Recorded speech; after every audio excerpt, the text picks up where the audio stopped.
le nom du monarque qui régnait. Deuxièmement, le vénement se rapportant au temps. À cette époque-là, c'était le recensement. Troisièmement, la saison. La Bible précise que c'était pendant que les bergers paissaient leurs troupeaux. Et quatrièmement, le lieu. C'était Bethléem et pendant la nuit. Ça, c'est une première précision de la naissance de notre Seigneur. C'était une naissance du mois, de l'année et du lieu. Né à Charleroi le 14 mars 1932. On ne dit pas que c'était à l'époque où le roi Baudouin était encore sur le trône. Mais cependant qu'au temps de Jésus, on tenait compte de tous ces éléments. Il a fallu que l'on parle du monarque qui régnait, que l'on parle de l'événement qui s'est rapporté ce jour-là, que l'on parle du lieu. Deuxièmement, je vais vous dire que cette naissance, elle était ou elle est prophétique. Pourquoi nous disons que c'est une naissance prophétique? Parce que on n'a pas eu besoin de l'échographie pour connaître d'abord le sexe de l'enfant. On n'a pas eu besoin d'aller chercher dans les livres comme nous le faisons aujourd'hui sur Internet, voir quel prénom je vais donner à mon enfant. On n'a pas consulté qui que ce soit pour savoir si cet enfant sera un garçon ou une fille. Pourquoi? Parce que la précision avait déjà été donnée, mais surtout la prophétie avait déjà été donnée. Je peux vous donner quelques éléments qui comportent ou que l'on retrouve dans la naissance de notre Seigneur. Premièrement, il y a 3 précisions prophétiques. Premièrement, cet enfant devait naître d'une vierge. Ésaïe chapitre 7, verset 14. Deuxièmement, le nom de l'enfant. Quand je pense au nom de cet enfant, mais bien-aimé dans le Seigneur, je comprends combien Dieu a voulu habiter au milieu de son peuple, comme si autrefois, il n'était accessible qu'à une poignée de personnes. La première précision, c'est que cet enfant devait naître d'une vierge. Deuxièmement, le nom de l'enfant. On l'appellera Emmanuel, Dieu au milieu de son peuple. C'est comme si autrefois, il était dans des symboles, dans des objets. Mais cette fois-là, Dieu a voulu habiter au milieu de son peuple. Et c'est ça qui fait la différence dans la naissance de notre Seigneur. C'est qu'autrefois, il n'y avait que Moïse qui devait aller à la montagne, rencontrer Dieu, écouter ce que Dieu avait à dire à son peuple, et à son tour, Moïse venait rapporter au peuple d'Israël. Mais par la naissance de notre Seigneur, Dieu est accessible à tous. Dieu est accessible même aux nations étrangères. Pourquoi? Parce qu'il est Emmanuel, Dieu au milieu de son peuple. Un Dieu accessible, un Dieu à qui l'on peut parler, un Dieu à qui l'on peut adresser des prières. Et la naissance de Jésus, dans sa partie prophétique, elle rend manifeste la vie de Dieu. Parce que dans Jean chapitre 1, la Bible déclare, la parole s'est faite chair et elle a habité au milieu de nous. Autrefois, Dieu était dans le spirituel. Mais par la naissance de Jésus-Christ, Dieu est venu habiter au milieu de son peuple. La Bible dit, on pouvait contempler sa gloire comme la gloire du Fils unique venu du Père.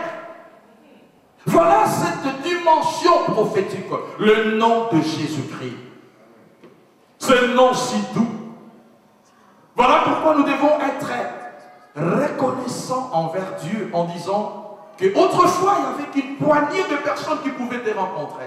Il n'y avait qu'une poignée de personnes qui pouvaient te parler. Mais par la naissance de Jésus, tu es venu vivre à Charleroi. Tu es venu vivre à l'église du centre. Tu es venu vivre à Chimay. Tu es venu vivre en Belgique. Nous pouvons te voir, nous pouvons t'entendre, nous pouvons te toucher, nous pouvons te visiter ensemble avec tes frères, Seigneur Jésus, Dieu au milieu de son peuple. Et bien aimé, en parlant d'Emmanuel, je voudrais juste dire que le Seigneur avait élu domicile sur la terre. Autrefois, il était dans le ciel. Il régnait au milieu des anges. Mais par la naissance de Jésus, le Seigneur s'est fait une adresse au milieu des hommes. Il a vécu comme un homme. Il a mangé au milieu des hommes. Voilà la partie prophétique de cette naissance. Et troisièmement, cette naissance est une naissance miraculeuse. Une naissance miraculeuse. Quelqu'un peut dire Amen. Amen. Je voudrais entendre un véritable Amen. Amen. Je voudrais entendre un Amen sincère. C'est une naissance miraculeuse. C'est-à-dire une naissance en dehors des processus biologiques. Je vais vous dire certaines choses, mes bien-aimés, qui doivent rester dans votre esprit, afin que votre dimension d'adoration change par la naissance de Jésus-Christ. Pourquoi nous disons que c'est une naissance miraculeuse? Tous ceux qui sont ici sont nés d'un homme et d'une femme. Mais Jésus est le seul être à avoir un Père dans le ciel et une mère sur la terre. Voilà pourquoi nous devons l'adorer comme Dieu. Parce qu'il est le seul à avoir un Père sur terre et une mère, non, un Père dans le ciel, je veux dire, et une mère sur terre. Tous ceux qui sont ici savent que le Père habite probablement ici à Charleroi, ou alors il est resté en Afrique, ou bien il est en Italie, ou bien il est aux États-Unis. Et maman, oui, elle est avec nous ce soir. Mais Jésus, c'est la seule personne qui a eu un Père dans le ciel et une mère sur la terre. Mais pourquoi c'est une naissance miraculeuse? Aussi parce que Jésus, c'est le seul enfant qui est ou qui a été plus âgé que sa maman.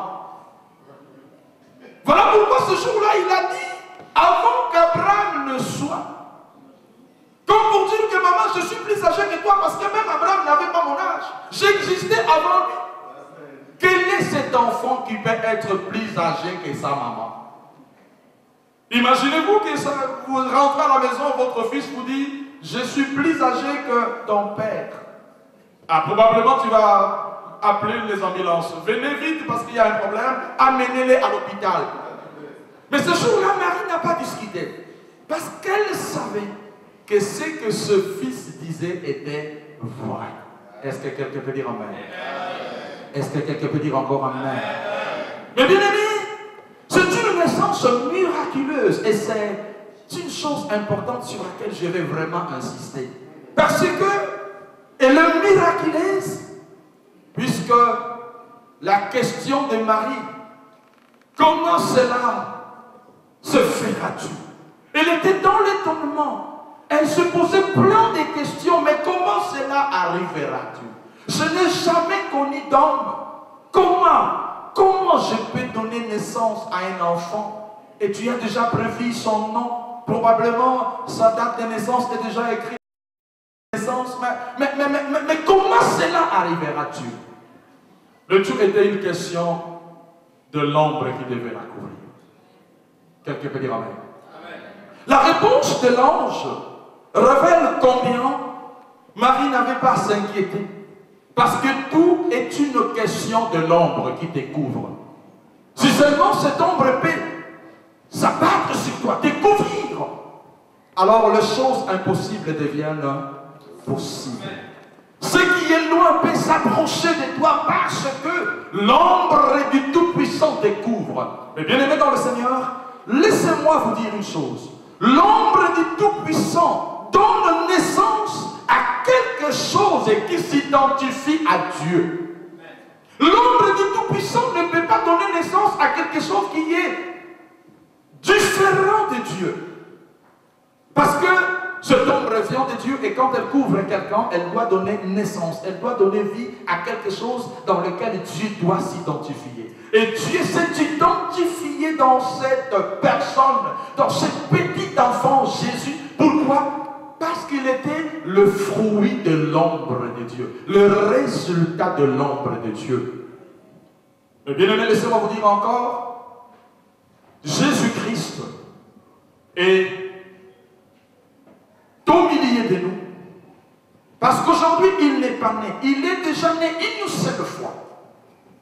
Mais par cette parole, il va naître dans le cœur de quelqu'un. Si seulement ce soir ou cette nuit, vous pouvez ouvrir votre cœur en disant, je comprends que tu es un miracle de Dieu. Car jamais personne ne pénètre comme toi. Je comprends que tu es la réponse de Dieu au problème de l'humanité. Je comprends que tu es la solution de Dieu au problème de l'homme. Mais bien aimé, vous pouvez ouvrir votre cœur enfin de lui donner une place de choix dans votre cœur. Est-ce que quelqu'un peut dire amen? Est-ce que quelqu'un peut dire encore amen? Alors je vais finir ma prédication pour dire quelle est la part de chacun dans la naissance de Jésus-Christ. Oh, c'est un bon discours, mais il nous a parlé du monde gréco-romain. C'est un bon discours, mais il nous a parlé simplement de quelle est notre part. Parce que nous ne pouvons pas partir d'ici sans avoir compris la part qui nous est réservée dans la naissance de Jésus-Christ. Notre part, mes bien-aimés, c'est nous comporter comme les mages se sont comportés. Ils se sont rendus dans cette crèche pour voir le petit enfant Jésus. La Bible déclare la première chose qu'ils ont fait. Ils se sont prosternés. Quelqu'un dit prosternés. Ça, c'est notre part face à la naissance de Jésus-Christ. Savoir se prosterner. Et notre prosternation, mes bien-aimés dans le Seigneur, ne peut pas seulement être une affaire de dimanche, ou une affaire de Noël, ou une affaire de bonne année. Ça doit être une vie de tous les jours. Parce que Jésus vit éternellement, alors nous pouvons nous prosterner devant lui éternellement. Les mages se sont prosternés pendant, n'est-ce pas, quelques heures. Parce qu'ils devaient repartir. Et d'ailleurs, ils ont changé de chemin. Parce qu'à la rencontre avec le Seigneur, on change de chemin. On ne rentre pas sur le même chemin. On ne peut pas retourner sur le chemin qu'on avait emprunté autrefois quand on n'avait pas encore croisé. Oh, est-ce que je bénis quelqu'un ce soir? Amen. Ils se sont prosternés devant ce petit enfant. Mais au vu du monde, c'était un enfant. Mais ceux qui avaient la révélation ont compris que dans ce petit enfant, il y a Dieu dans la chair humaine. Savoir se prosterner devant celui qui est né il y a de cela 2000 ans. Savoir se prosterner auprès de celui qui a été annoncé avant de venir au monde, parce que sa naissance est une naissance prophétique. Deuxièmement, notre attitude face à ce petit enfant, c'est l'adorer. Quelqu'un dit adorer. Voilà pourquoi, très bientôt, je vais demander au pasteur de nous conduire encore avec le chantre dans un moment d'adoration. Ainsi, nous allons réellement fêter la naissance, nous souvenir de la naissance de notre Seigneur, se prosterner et deuxièmement, l'adorer.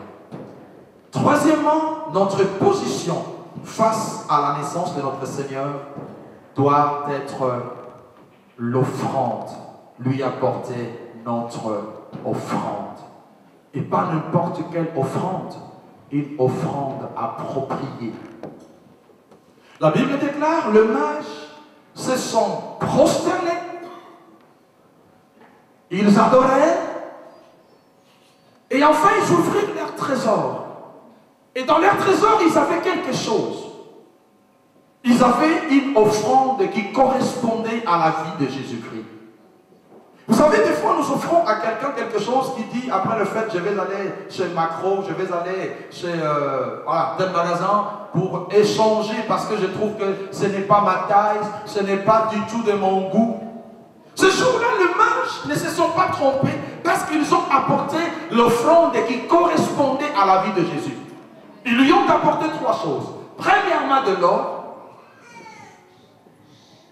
Ils lui ont apporté de l'or. Deuxièmement, de l'encens. Et troisièmement, de la myrrhe. Quelqu'un peut dire amen. Dans ces offrandes, on pouvait lire la vie de Jésus et comprendre quelle sera sa fin. L'or, c'est parce que Jésus-Christ était Dieu. L'or représentait la divinité.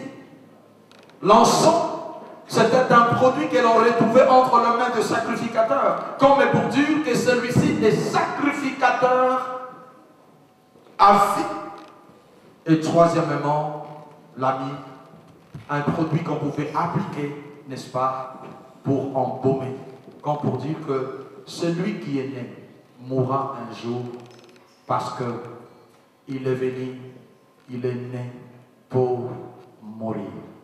Né pour mourir. Né pour mourir.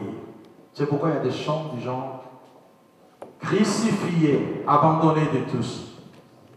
Tu as souffert, rejeté tout seul.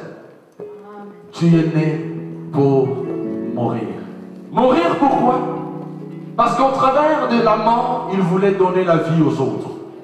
Et ce soir, celui qui était né autrefois à Bethléem, avec toutes les précisions que nous venons de donner, il a fini sa vie à la croix pour que nous apprenions à l'adorer aujourd'hui. Enfin qu'au travers, n'est-ce pas, de cette vie, que nous soyons sauvés. Que Dieu bénisse sa parole encore une fois ce soir, parce que notre acclamation est une expression d'adoration. Que Dieu bénisse encore sa parole dans votre cœur, parce que notre acclamation est une expression d'adoration. Gloire au Seigneur.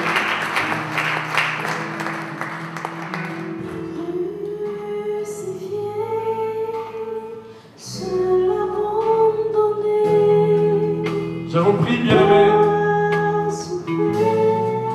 de vous lever juste un petit instant.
Je vous prie de vous incliner un petit instant dans la présence de Dieu, afin que nous puissions faire monter à Dieu notre adoration. Notre attitude face à la naissance de notre Seigneur doit être premièrement adorée. Se prosterner et ouvrir le trésor de notre cœur, afin de lui donner toute l'adoration, toute la richesse de mots que nous lui avons apportés. Ce soir, il attend une offrande. Et la meilleure offrande que le Seigneur attend de toi, c'est ton cœur, c'est ta vie. afin que cette vie ne prenne plus la même direction par laquelle elle était venue. Oui, cette nuit, le Seigneur vient vers toi au travers de sa propre naissance pour te dire que tu peux encore lui donner ton cœur. Tu peux lui dire de venir habiter en toi,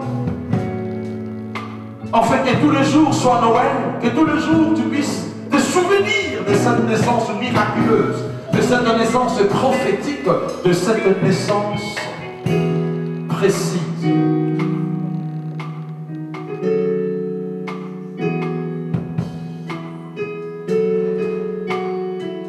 Oh,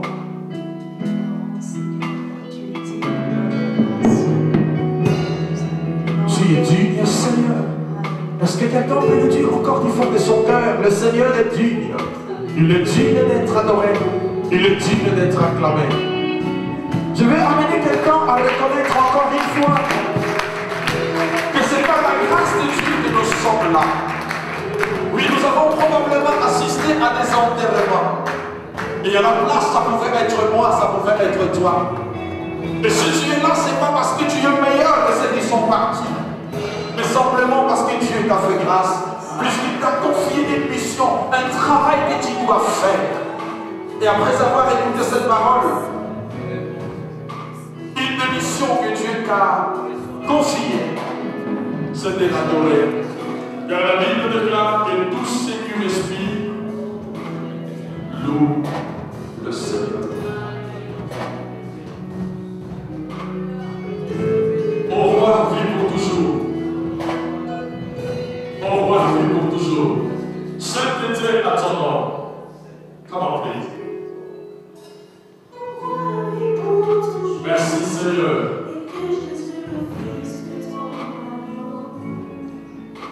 De même la seule raison de nos louanges.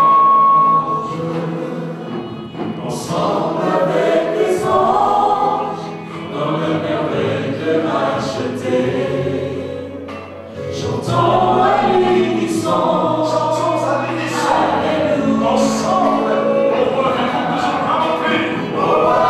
pour toujours, et que Jésus le Fils de ton amour, t'aimer la seule raison de nos louanges.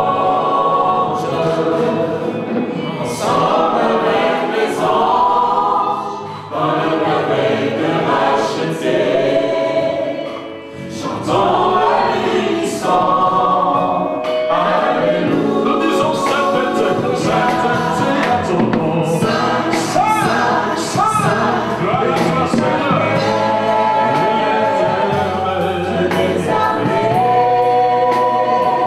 Oh oui, tu es saint. L'honneur et la gloire t'appartient au Seigneur. À jamais. À jamais. Oh oui, tu es saint.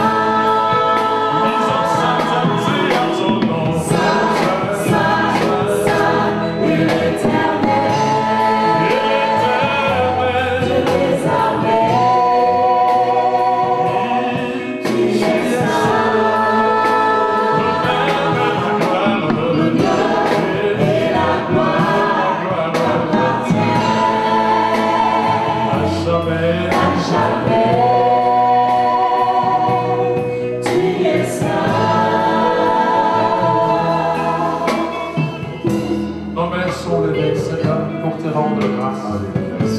Nos mains sont levées, Seigneur, pour dire que nous voulons établir la paix avec toi. Nos mains sont levées, Seigneur, pour te dire que nous avons besoin de ton assistance. Nous voulons que tu nous élèves à ton niveau, que tu nous élèves auprès de toi. Oh, reçois l'adoration, reçois la louange, reçois la gloire, parce que tu es digne, Seigneur. Merci pour tout ce que tu fais. Merci pour tout ce que tu accomplis. La gloire est pour toi. Oh, oh oui, tu es saint. L'honneur et la gloire t'appartient.